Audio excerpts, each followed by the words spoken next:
Obrigado, Mário. Thank you very much for your insight. And as you were saying, fundamental rights are not fundamental rights or rights, they are rights. Cybersecurity risks are increasing with sophisticated threats with criminal and political motivations, threatening economies, democratic freedom, and democratic values. How can we protect the privacy and guarantee fundamental rights in this digital world? These topics will be in debate in the next panel debate about cybercrime and the protection of e-citizens, gathering relevant speakers that represent the main institutions for this area in Europe. The session will be moderated by António Gameiro Marques, that we will invite to take the stage and conduct the debate for the next 40 minutes. António Gameiro Marques is the General Director of the National Security Authority here in Portugal and is in charge of dealing with cybersecurity. António, the stage is yours now. Good afternoon to you all. It's a pleasure to be here in this event. So let me first start by thanking the organizers of this high-level conference for a people-centered eJustice for inviting me to be the moderator of the afternoon panel, the first afternoon panel of the second day of the conference, where our overarching theme is cybersecurity and the protection of e-citizens. The word e-citizens make us think, what are e-citizens? Aren't we all e-citizens? Aren't all e-citizens citizens?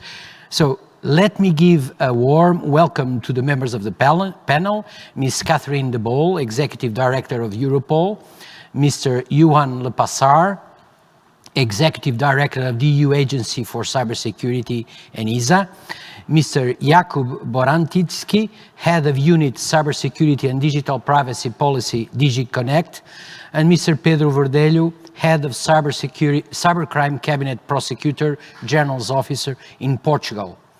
And of course, to all of you that through this virtually connected world in which we live in and in which we tend to trust, are with us today. So if we look into history, we rapidly conclude that there is no sustainable development without security, which on the other hand is one of the key enablers of trust. And if we do not trust, we do not bind, we do not adhere, we do not compromise. However, trust is something that must not only be conquered, but also thoroughly demonstrated, because its foundations stem from perceptions that each one of us, individually or collectively, builds over time in relation to someone or something from a continuous integration of a set of elements whose nature is mostly subjective. In other words, trust is something that cannot be bought at any known department store. Trust can only be steadily and decisively built by all of us, collectively. So today's global presence of technology in the lives of citizens, companies, states, enables significant opportunities, but entails risks that must be identified, prevented, and controlled. Fundamental rights, information security, and ultimately democracy and the rule of law must be brought into the equation, where the latter is paramount in democratic states, which, if we think about it, represent a large minority in this world in which we all live in. Some questions come often to our minds. Does digitalization equate to a loss of our privacy? How is digital ethics considered in the overall equation? Do we care? Does the common citizen cares for ethics in the digital world? How does one guarantee fundamental rights in that digital world that the human being has created? How to prevent cybercrime? So in fact, it is ever more clear that harmful and hostile cyber activities have both criminal and political motivations, threatening economies, democratic freedom and democratic values. And the spotlight is on the possibility of exploring the vulnerabilities of evolving economy and public infrastructure. Fundamental rights, information security, and ultimately democracy and the rule of law can and are challenged every single day and must be protected at all costs. The last year brought new challenges to all of us, with an increased activity of cyber criminals and the flood of a new wave of cybercrime and digital identity theft.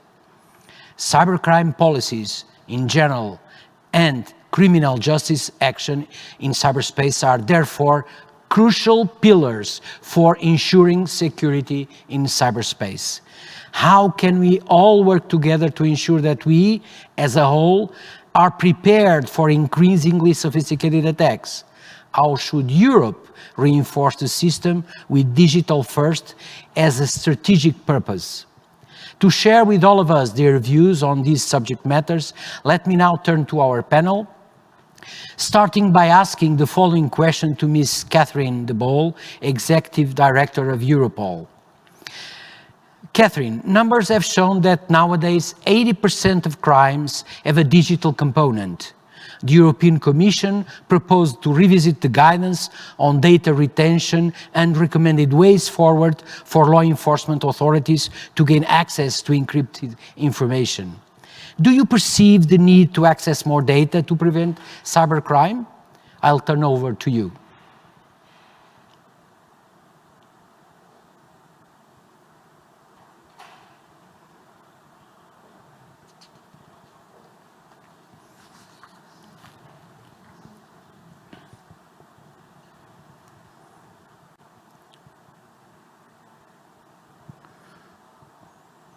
Não devíamos ouvir, hein? Can you hear me now? Yes. Okay. Good afternoon, and thank you for inviting me today for this panel on cybercrime and the protection of e-citizens. And I would sincerely like to thank the Portuguese presidency to put this on the agenda. And privacy and the ethical use of data are for justice authorities, law enforcement authorities, policymakers, key issues to be discussed and to be addressed. Because the use of technology, as we pointed out in our SOCTA report that was published the 12th of April in Lisbon, the use of technology and the misuse of technology, the use of encryption by criminal organizations is nowadays a key feature for them. So strong encryption is an essential part of our world. It helps us to protect human rights, human dignity, but we should also be able, from a police perspective, to have the safeguards online and offline. And that is very important because we have to be able to protect these human rights and to protect the security of the digital economy. And let me give you two examples. First of all, the fight against child sexual abuse online. Law enforcement authorities need to be able to detect and to identify people, the offenders who are trying to hide themselves behind encryption on the World Wide Web. And second, encrypted data can provide the law enforcement authorities, not only in the field of cybercrime, but also in other forms of serious and organized crime, with very important investigative leads. As you may know, the case Emma Encrochat, which was made public in July 2020, this led to huge investigations all over the world. It was an investigation led by the French and the Dutch authorities, and it led to the arrest of more than 1,800 suspects, prevention of 200 threat to life situations, and seizures of kilos and thousands of drugs and cash money at a value of exceeding more than 130 million. Many of these investigations are still ongoing today. And the value of being able to access data on criminal communication becomes most apparent when law enforcement succeeds in gaining access. And gaining access, retaining the data, is already important, but having access to encrypted data is an issue that has to be addressed separately. And as we know, e-evidence in generally is highly volatile and may be easily compromised or destroyed. That is why, from a law enforcement perspective, it is extremely important to have a very quick exchange of data, of e-evidence with key partners to protect, responsible for the protection of digital rights and human rights and deter criminals, and the timely access to this data. And on a final note, I would like to say that we welcome the Digital Service Act proposal because we believe, we are convinced that online service providers have to play a key role in this area and can play a key role. Thank you. Thank you. Thank you very much, Ms. Catherine de Bolle. I think you gave a lot of things for us to think about, and if we have the time for a second round of questions, I myself would have some questions to ask you on that subject matter. I'll turn now to Mr. Juhan Lepassaar. He's the Executive Director of the EU Agency for Cybersecurity, ENISA. Good afternoon, Juhan. So the question I have is the following. So Serious and Organized Crime Threat Assessment 2021 report warns that cybercrime, especially ransomware, are on the rise.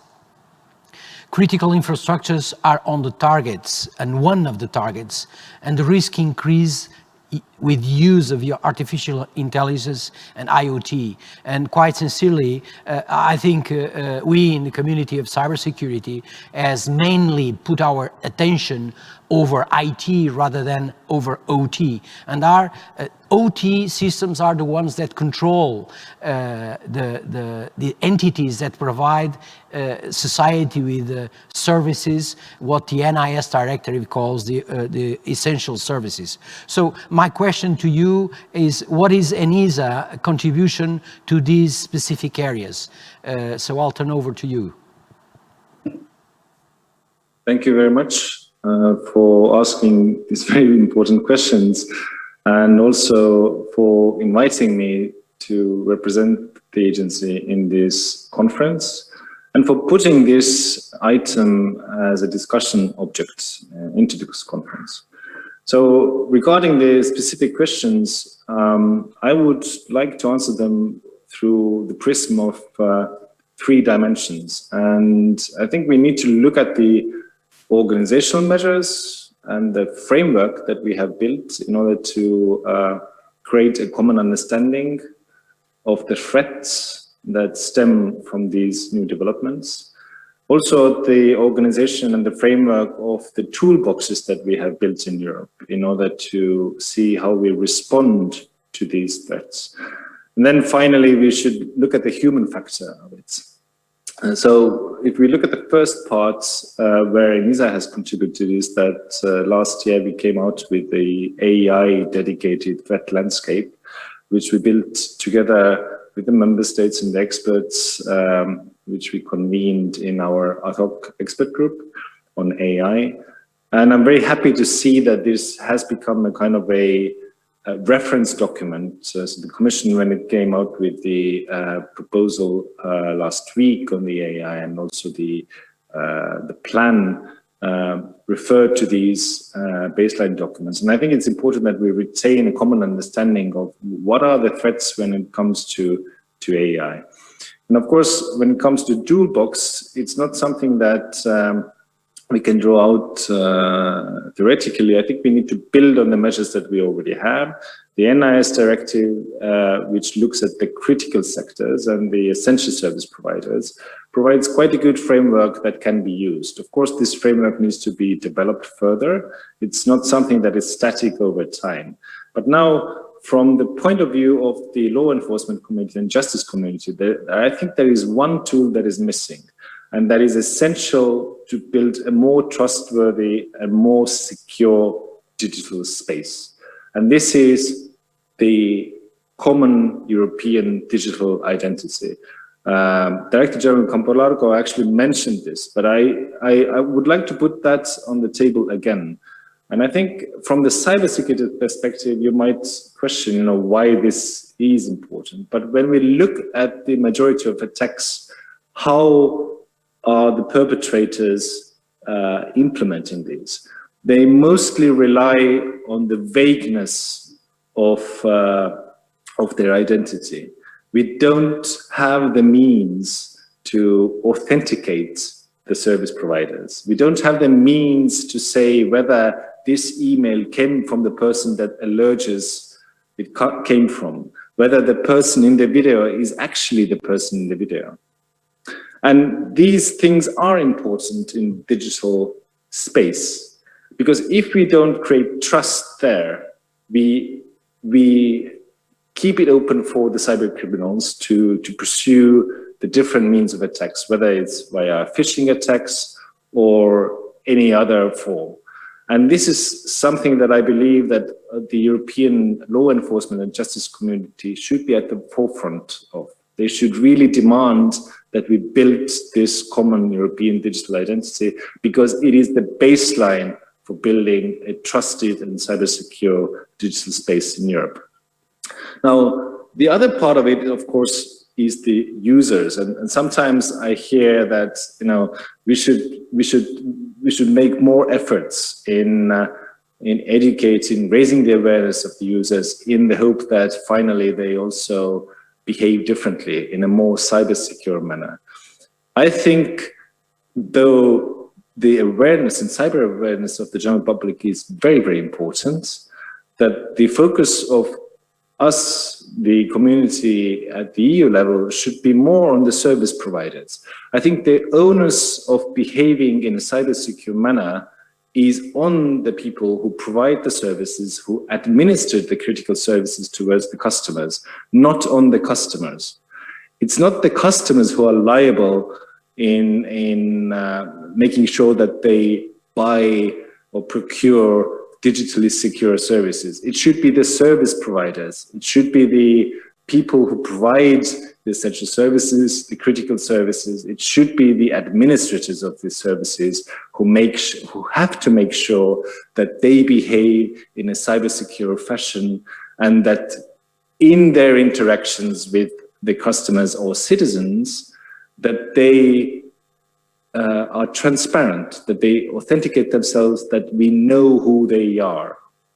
And I think in this sense, it is also very important that we go forward with building a much more robust liability system. And the NIS, the review of the NIS directive and the proposal that the Commission has put forward in increasing the liability of the managers in the essential service providers is the right way forward.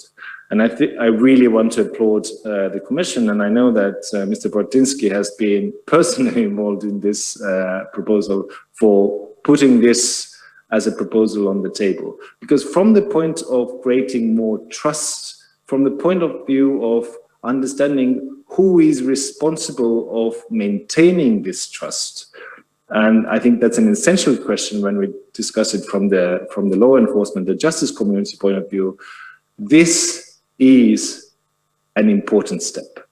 So thank you very much for the question, and I'm very happy to contribute in the second round if we have time. Thank you, Mr. Lepassaar. I think you touched in several items that are quite interesting and quite pertinent, particularly the question of, or the issue of the common European e-identity, which is very close to my organization and to my heart as well. I think, if I may, in the following turn of questions, I will come on you, let's put it this way, to further elaborate a little on this matter. Now I would like to turn to Mr. Jakub Boratyński. I'm sorry to pronounce your name not correctly. I'm glad to see you. It's been a long time since I've last seen you here in Lisbon, I think in 2019 or 18, if I'm not mistaken. So I see that you are well, which is good.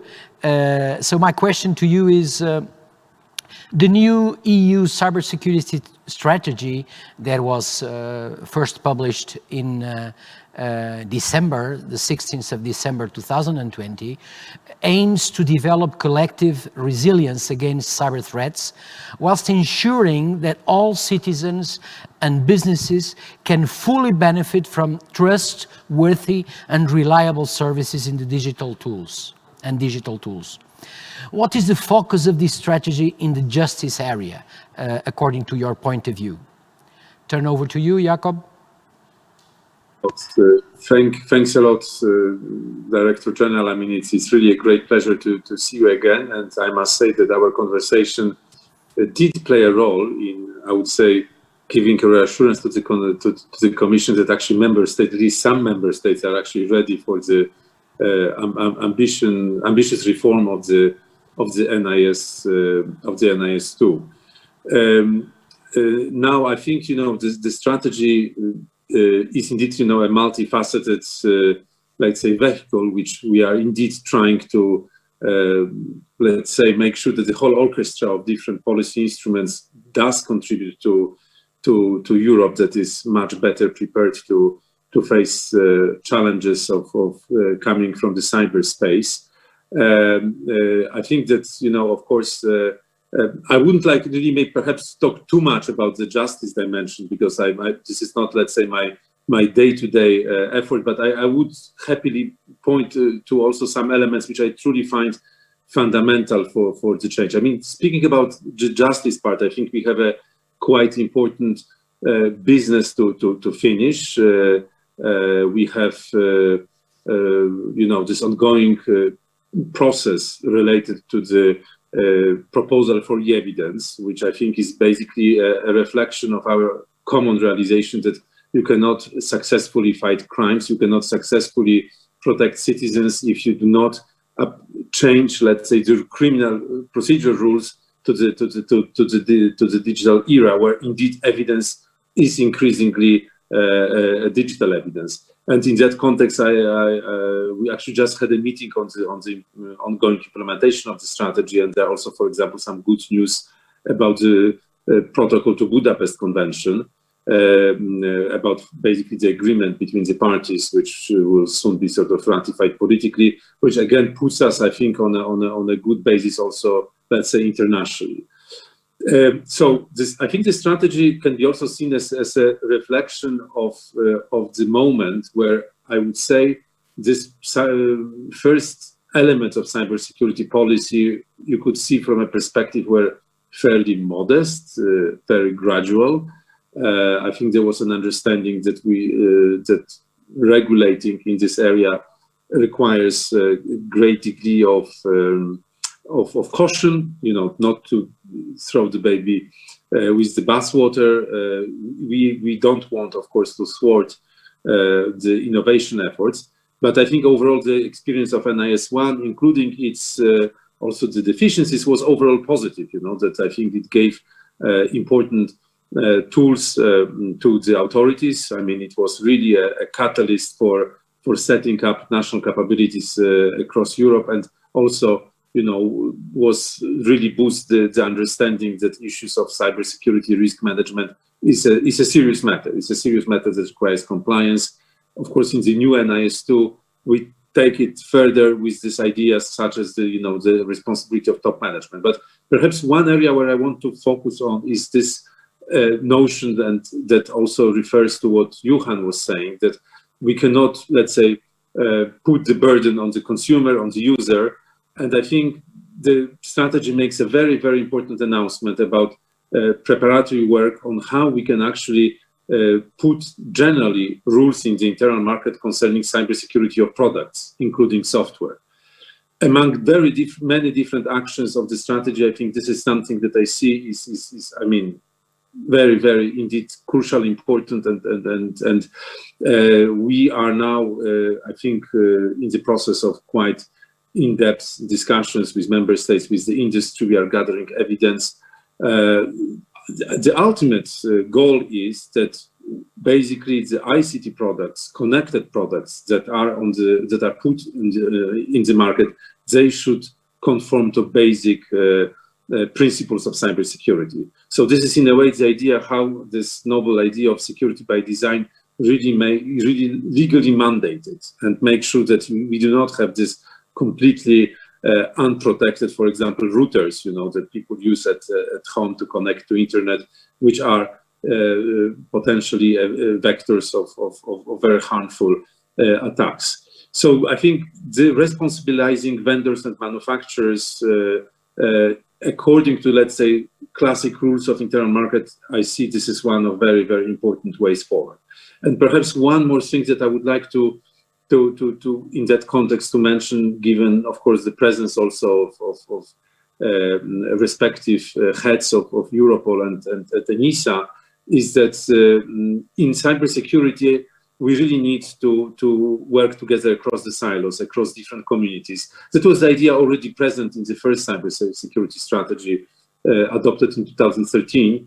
But I think, we really had, and we made a long way in bringing those communities closer. Nevertheless, still, I think if you look both at the European and national level, often we see that, let's say, civilian cybersecurity community works quite separately from, let's say, law enforcement, not to mention cyber defense.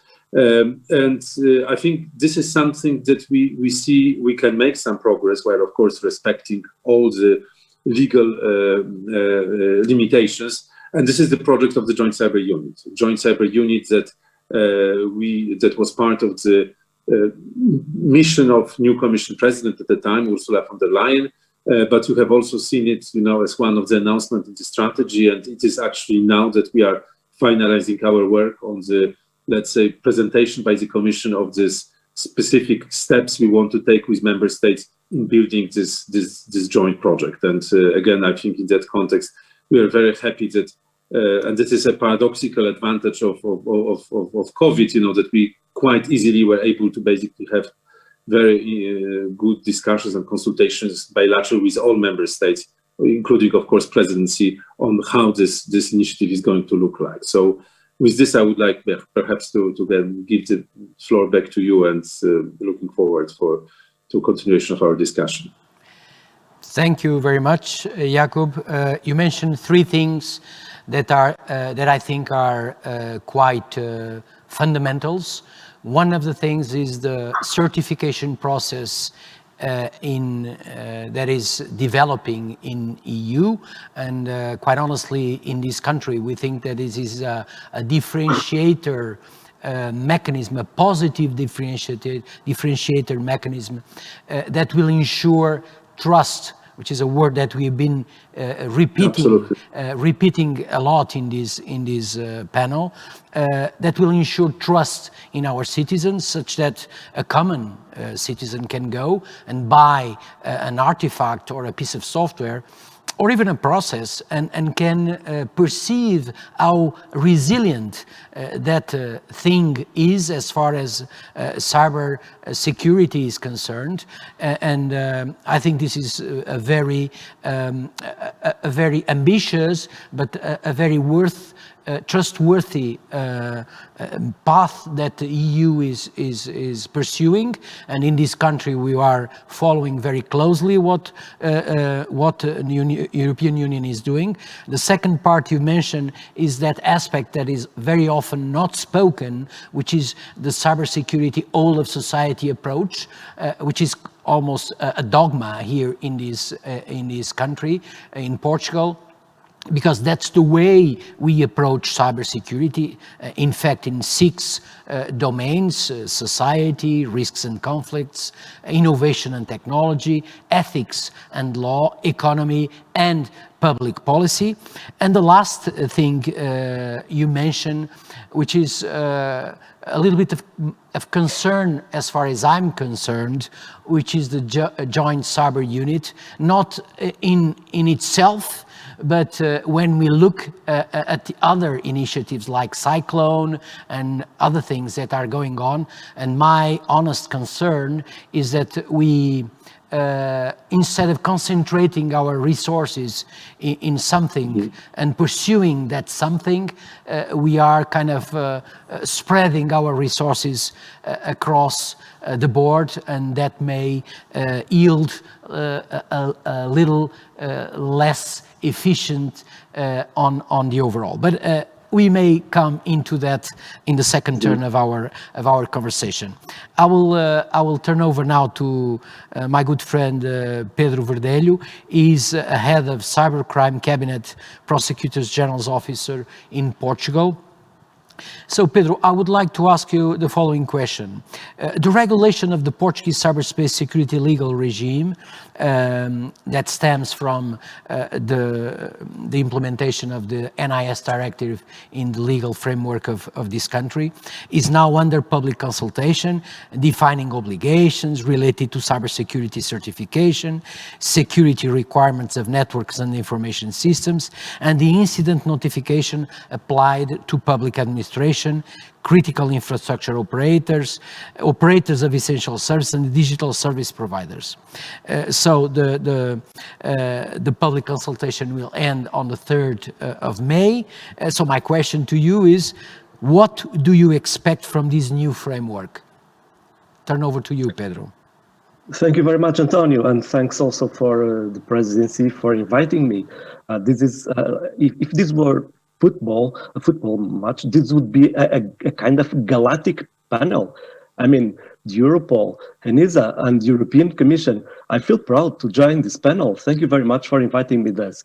As an answer to your question, first of all, allow me please to send a warm regard to all those that follow us across Europe. We would prefer to have you all here in Lisbon, but unfortunately it is not the case for the reasons that all of us know. Well, I will come to your question, but first I would like to make a very more general comment. When you think on justice online, I mean, you need to consider, of course, security, serious security. You don't want the cases spread all over the internet, so you need to consider the system, the security of the system, of the systems. And this requires, first, a preventive approach, of course, to avoid attacks. Well, not to avoid, but at least to avoid the effects of attacks. But you also need to have implementation of a kind of reaction. You need investigation of the attacks, so as eventual criminals go to justice and respond for that. That would be one of my points. We need to have tools to investigate. And in this moment, well, Mr. Boratyński, you know, António, some time ago we decided to call him Kuba because Polish it's quite difficult for us. Sorry, Kuba, for that. Anyway, in this moment in Europe, we are in a very good point because we discussed two major issues. The first of it was already mentioned by Kuba, is the EU initiative on the evidence package. It's now on the trialogue, and I would say this is a crucial point to us. We need to obtain from that legislative process something that can be useful to our investigations. I'm not a politician, I'm not responsible from the legislative side, I'm just a practitioner, but what I feel is that we need to move forward. We need to move a step forward from what we already have at European level. And the second point is the second additional protocol to the Budapest Convention. Kuba already mentioned it. We have very good news from that side. The drafting of the protocol, the second protocol to the Budapest Convention is already in the final stage. Public consultations will start next May, I mean early May, which is already next corner. And I would say that these two initiatives will be crucial for the future of criminal investigation in Europe when networks are involved. And so I would urge people across Europe to support these initiatives and to explore them. But I would also mention, as a first comment, to something that we are drafting now in Portugal. We are working at the internal level, as you know, António, because we are doing it together, in a kind of, I would say, disruptive issue, which is, well, we discuss still now among public entities, but of course we need to discuss it also with other stakeholders, with the private sector and some communities that we will identify for sure. We're discussing the so-called responsible disclosure of vulnerabilities. What is that? You know about that, of course. We know that a number of vulnerabilities in the systems are discovered by the so-called white hat hackers, whatever they are, whoever they are. I would say that they are normally people that don't have as a priority to cause harm, but they keep searching through the systems and service for weak points on the systems. And sometimes they even warn the owners of the system. In other cases, they just want to get the flag and just disclose this information to the public. I would say that we need to consider how this may help us to preserve the security of the systems, how these people can have a role, how to regulate their activities, how to avoid them to commit crimes at the end. In other words, we are discussing what could be maybe a kind of policy on this matter. How could we benefit from their activity, somehow integrating them without causing harm to the systems and to the citizens, without public harm? Maybe an European policy this respect would be something interesting to discuss, because the thing is out there. And for now, it would be all. Thank you very much, António.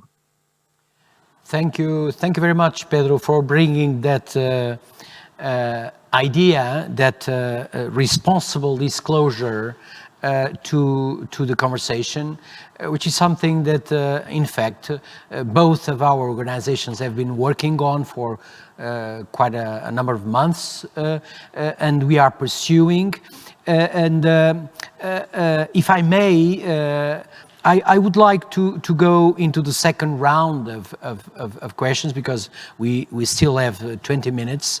I would like to ask Ms. Catherine de Bolle, as the head of Europol, what would be your views on a global policy in EU as far as responsible disclosure is concerned? In other words, do you think it's feasible, or it's an utopia? I'll turn over to you, Ms. Catherine de Bolle.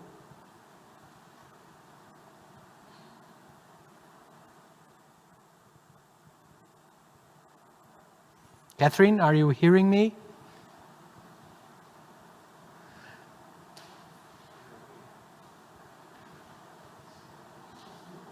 Yes, could you please repeat the question, because I did not understand it quite well. So I'll repeat the question. Pedro has spoken about an initiative that we are pursuing here in Portugal for quite a number of months so far, that we call responsible disclosure. It's the name that is well known in English, let's say. So I would like to ask you, as the head of Europol, what are your views on this initiative? I think, in other words, do you think it's positive that the EU could have a policy on responsible disclosure? Because we think that this is a means of protecting the citizen. So if there are citizens that are willing to, in an unharmful way, to identify and convey to the authorities systems that are fragile, they are indirectly protecting or contributing to the protection of the society. Do you agree with this, or do you have other views on this matter? Yes, I understand now. Thank you for repeating the question. As Pedro has said, I am a practitioner. We also in the law enforcement community are practitioners, and our aim is to keep the system safe. So yes, we support it, but of course it's up to the legislators and the political debate to decide upon the framework in which we have, in whom we have to work. So we think it's an important topic, and we should continue with the discussion. Thank you very much, Catherine. Juhan, I would like to come again in one of your statements in your first address. I perceive that when you spoke about the common European e-identity, you were indirectly mentioning the regulation eIDAS, which is prior to NIS directive. As you know, the current version is from 2014. And now that NIS directive is being reviewed as we speak, do you think that the scope of the essential services there are in the annex of the current NIS directive should be enlarged to take into account the providers of trustworthy services in the electronic identification realm, to include the means of electronic identification in Europe? What are your views on this? Thank you very much. I mean, my short answer to your question is yes. But if I may also comment on the previous question to Catherine, I think ENISA has within the mandate to also support the build-up of voluntary vulnerability disclosure systems and frameworks. And there are a number of member states who already have put in place legislative frameworks in order to address these issues. I know that a number of national cybersecurity strategies also indicate this, and I think if Portugal is interested, we would be happy and ready to provide you with some background information on this, but also that we have some guidelines in place to look into this. On the issue of the eIDAS and the relationship with the Network Information Security Directive, I think Kuba would be the best person to address these things. For me, there are essential elements when it comes to trust service providers, which of course indicate that they are critical for the functioning of digital economy. So of course, it is a question that then the co-legislators need to ponder. The NIS2 already opens up several routes in this regard. I mean, it proposes that public administration should be considered as a critical sector.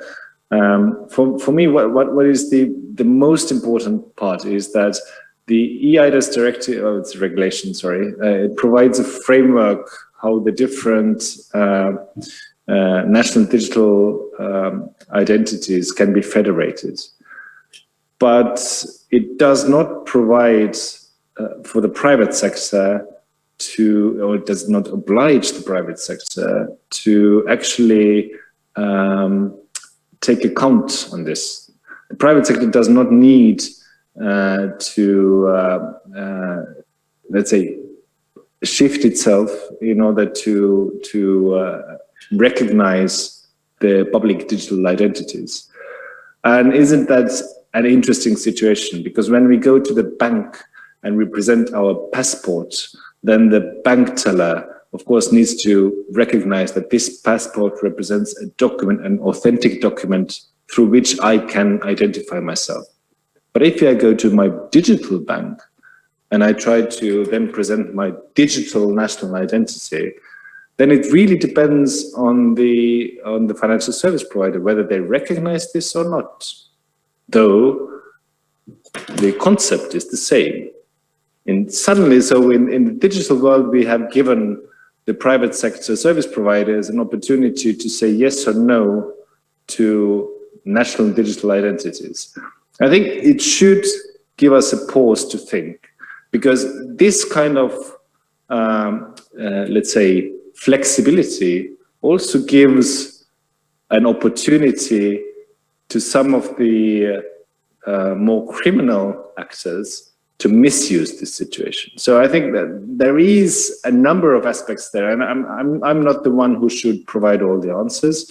There are better bodies and much cleverer people than me to do that.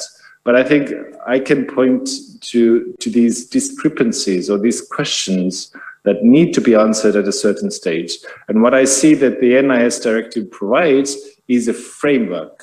And I think what is important to ensure is that this framework is aligned and the other sectorial legislation is aligned with the general framework that we are building and the horizontal principles there. Thank you. Thank you very much, Juhan. This is quite important for us.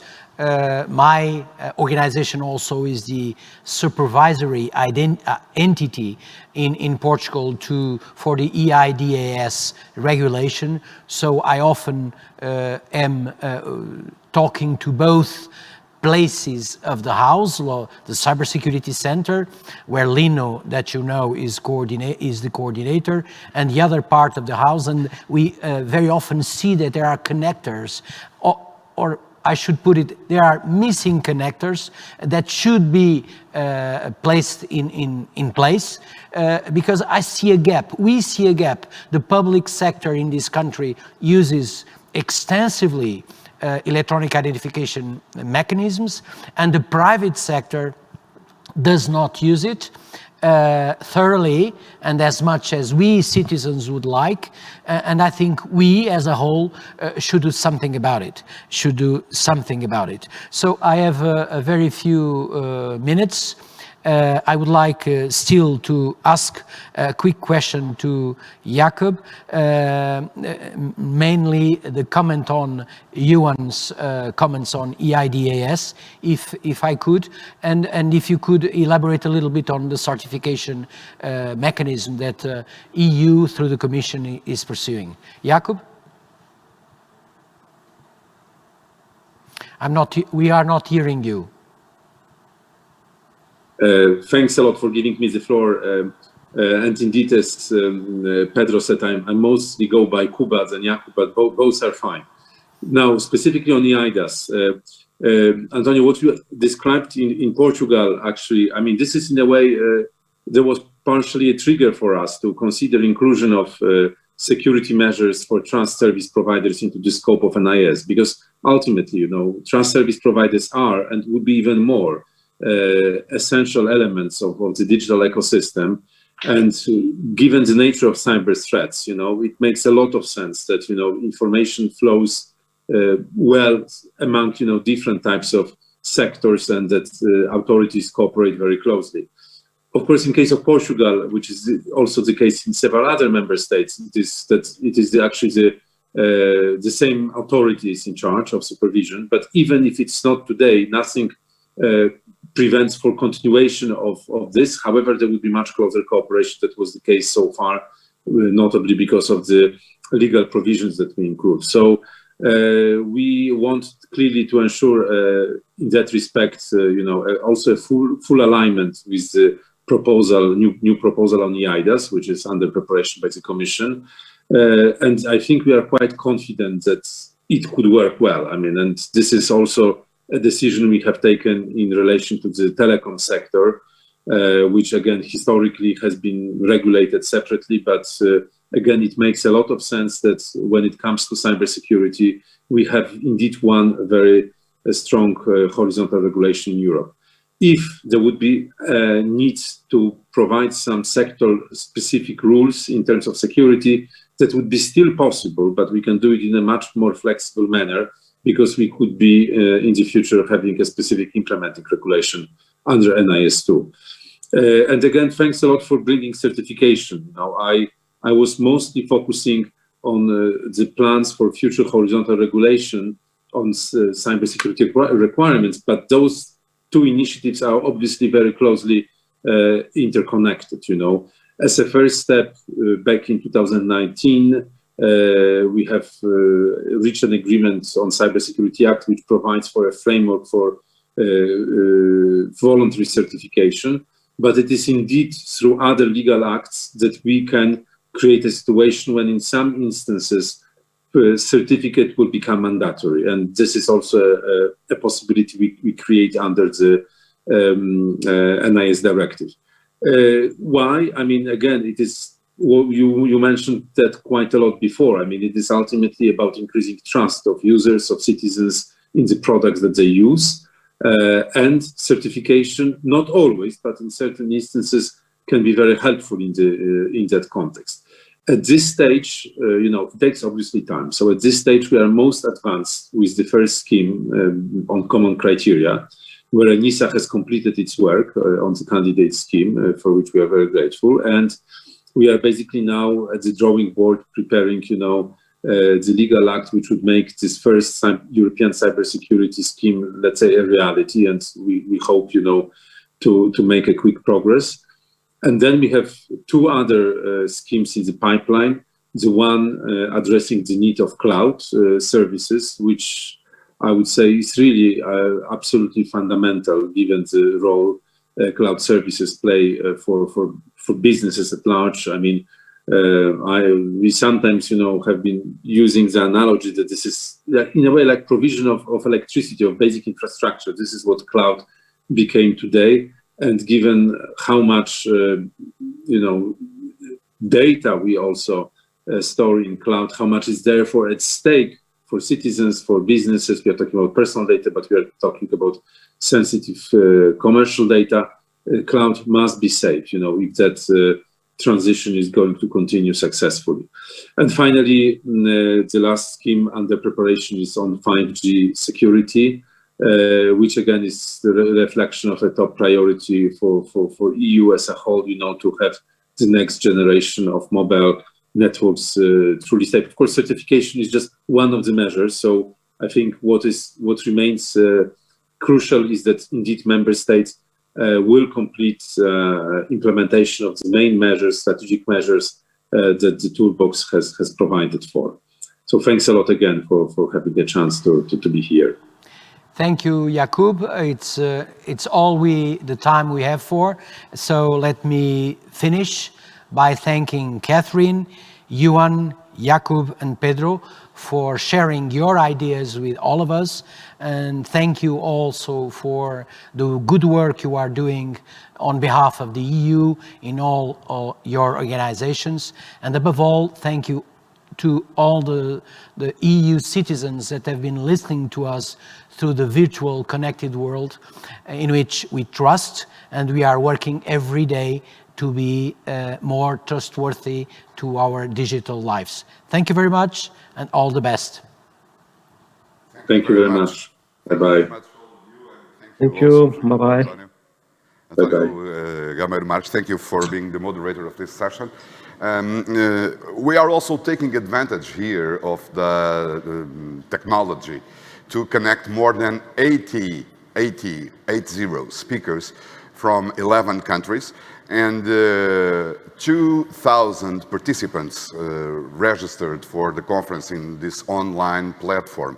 The exact figure is 2001 at the moment, following keynote speeches and debates, participating in the chat, establishing a connection through the networking tools, and visiting the virtual stands. We had so far peaks of more than 450 or even 600 online participants simultaneously. This is important and big conference by the figures themselves. It would not be possible without the evolution in this area, and I would like to commend the professionalism of all the speakers, guests, translators, participants, and the team working here in Lisbon. It's time for a short break. We will be back at, it will be 15:50 Lisbon time. That will be in about 11 minutes. So see you later.